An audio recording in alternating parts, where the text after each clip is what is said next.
First of all, I would like to ask about the US-led coalition said you are working with allies to create a 30,000 strong border security force in northern Syria.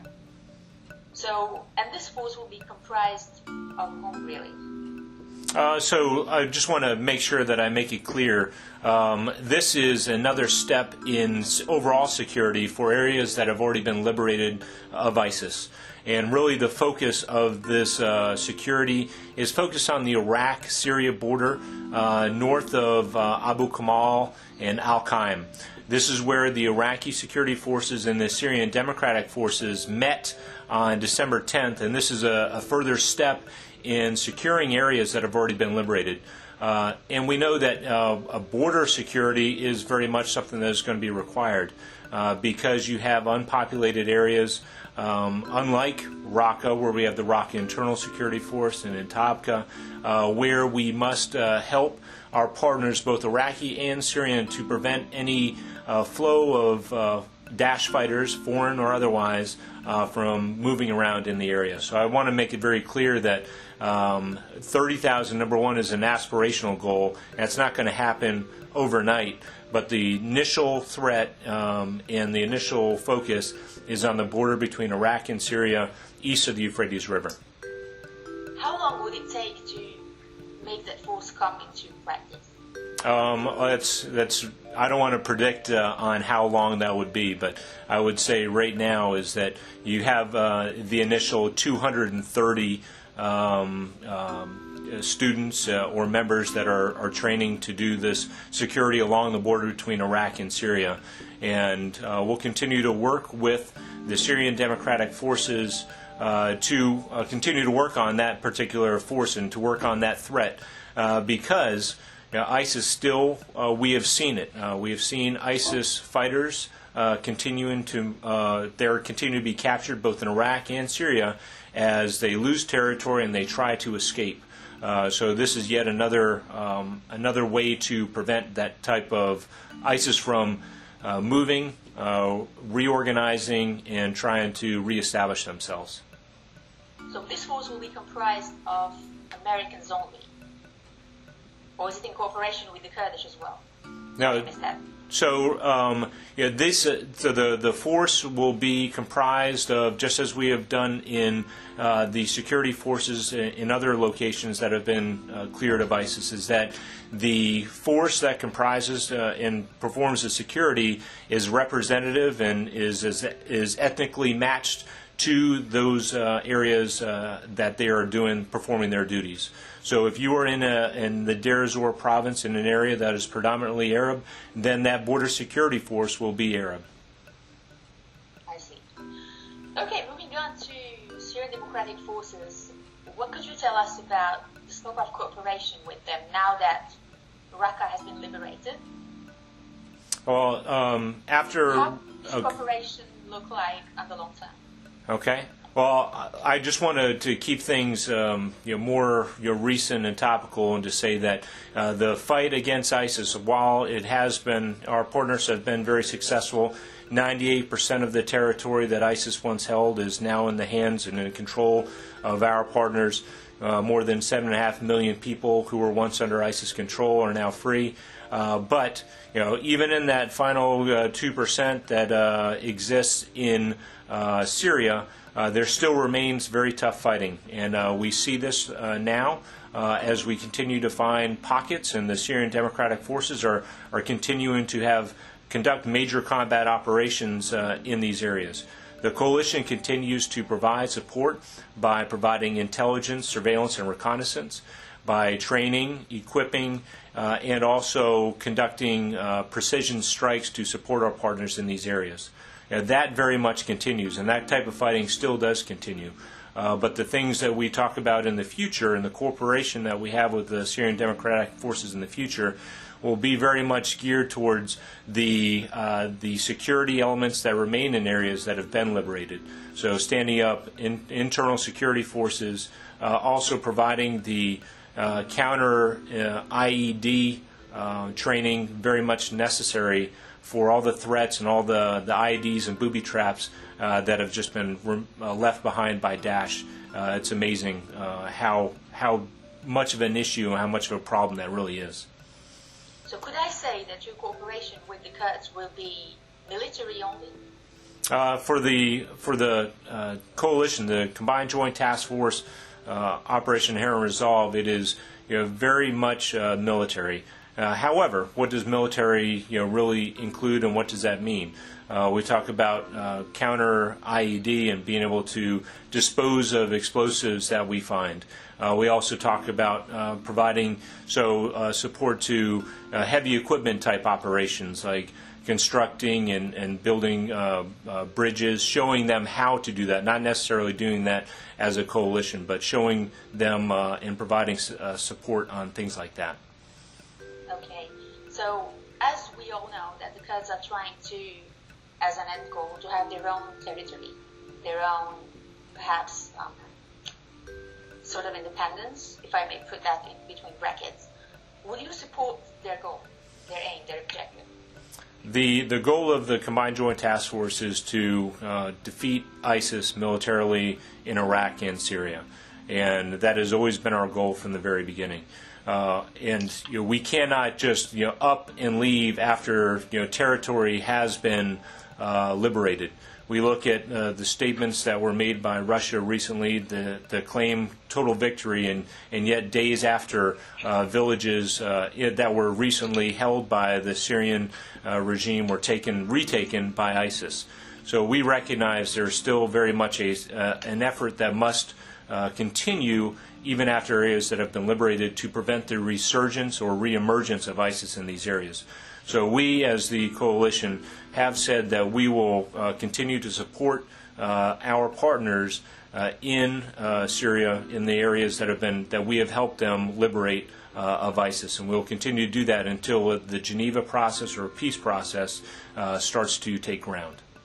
Okay, and in that context as well, as you said, your main goal is to fight terrorism in Syria. How about, or what's your reaction towards other factions like Jabhat al-Nusra, for instance, in northern Syria or in other parts? Will you also be involved?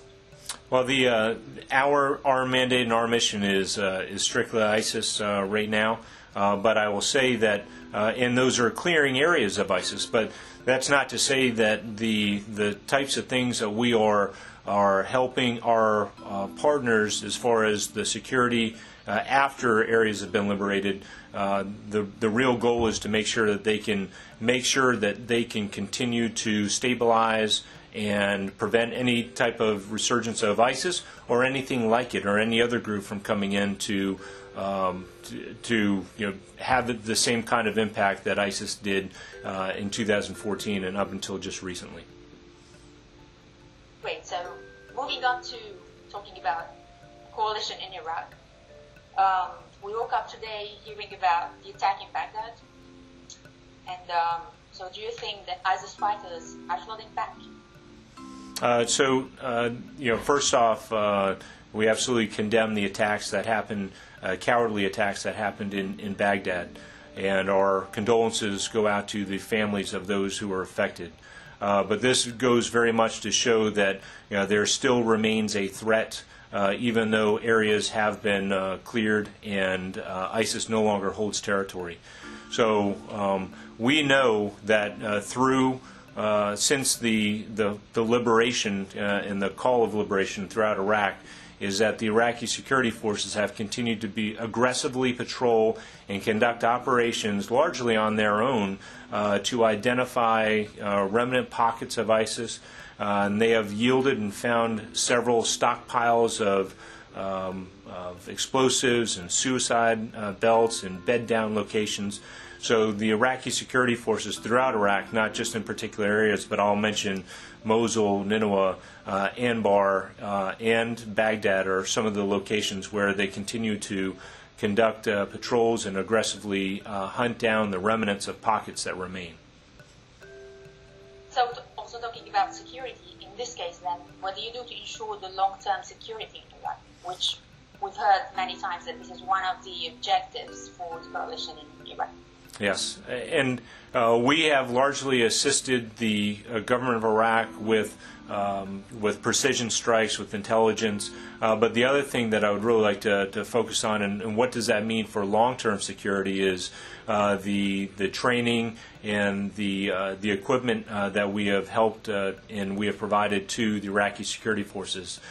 To date, since the coalition has been here in Iraq, we have trained more than 129,000 Iraqi security force members, and that is everyone from the Iraqi Army to the police, both local police, federal police, the border guard force, the tribal mobilization forces, and also Peshmerga. So our assistance has, in a wide variety of different ways and means throughout Iraq, is going to, and that will continue, and it does continue now, will go towards the longer-term security in Iraq. That's what we think, and we'll continue to work with the government leaders in Iraq to identify what that looks like in the future, and what does our role look like in the future with them. Okay, let's focus on a particular geographic area, that is the western Iraq, and particularly the area that borders with Syria. So how are you cooperating with the various factions, for instance, the Shia militants? We largely work through the Iraqi security forces. So when you talk about the Shia elements, I assume you mean by the Popular Mobilization Forces? Precisely. Okay. So we work through the Iraqi security forces. There are some elements within the Iraqi security forces that we can work with, and there are those that we cannot work with. And they fall into really two different categories. One is Could you specify? Yes, absolutely. So one is if there's a unit that has any kind of association or ties to any types of human rights abuses, we cannot work with them. And then secondly is that if you're tied to any kind of terrorist organization or the government of Iran, that is something that we cannot work with either. Anything that we do is always through the government of Iraq and the Iraqi security forces with who we work with and the support that we provide. But we are also limited by law, not limited, but we are held by law to train groups that pass specific vetting. So that's how I'll address that. So can I say that your task in the western areas and in border areas is to train Iraqis on how to fight ISIS? No, I would not say that. The Iraqis are already they are a professional, capable, and now a very confident fighting force that has proven that they can do many of these major operations on their own. After Mosul, and as we moved into Tel Afar and Hawija and operations in Western Anbar, Iraqi security forces, they have done all the planning, they have done all the movements, and as their operations, we have enabled them and supported them with some things that they did not have, but they continue to refine, get better all the time. But just want to make it very clear that it has been the Iraqi security forces who have fought this fight all along, and we have assisted and provided support to them. But that is very important to just make sure that we highlight that. Okay. What about liberated areas? So we know that liberated areas are in tough security conditions. People in there are afraid of dormant cells, of people to return back, of ISIS militants to return back. What do you do to ensure the security of those areas? And also, what do you do to ensure the return of IDPs? Okay. Well, first off, what do we do as a coalition? I'll go back to the answer I just provided previously, is that we provide support to the Iraqi security forces, but they are largely the ones who are doing almost all of this that you had just talked about.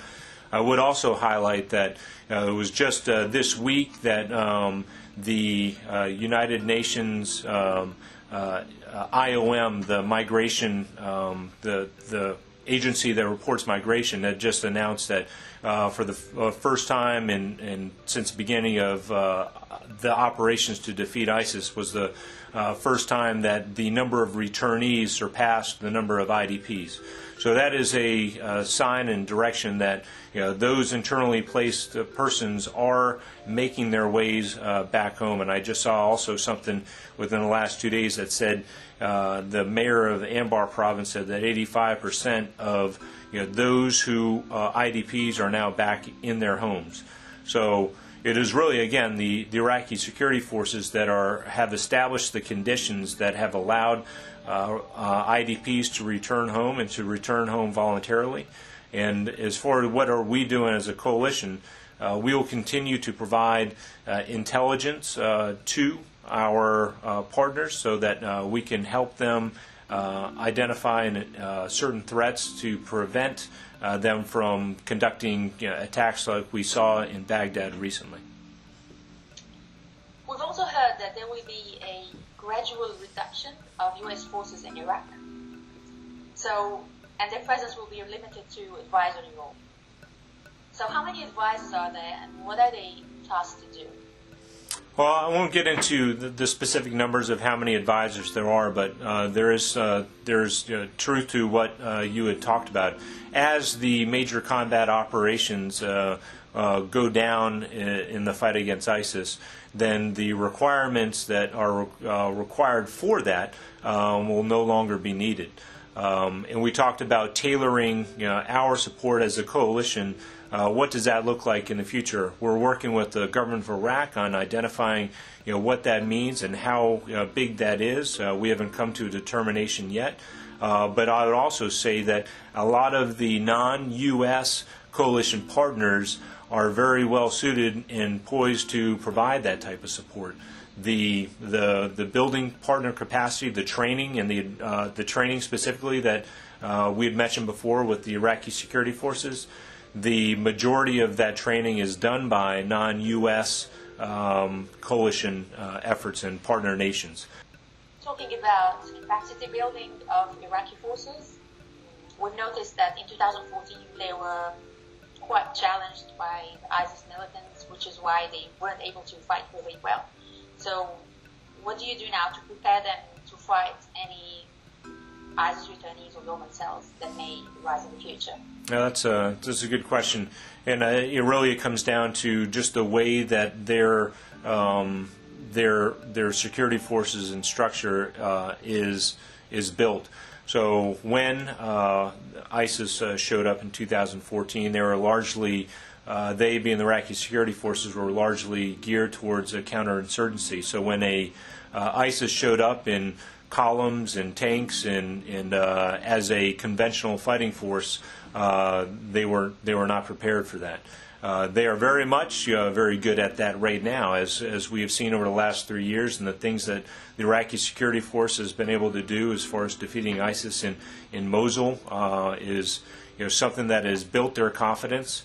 So we don't want to lose this ability and how much they've learned over the course of the last 3 years on conducting major combat operations in a combined fighting a combined arms fight.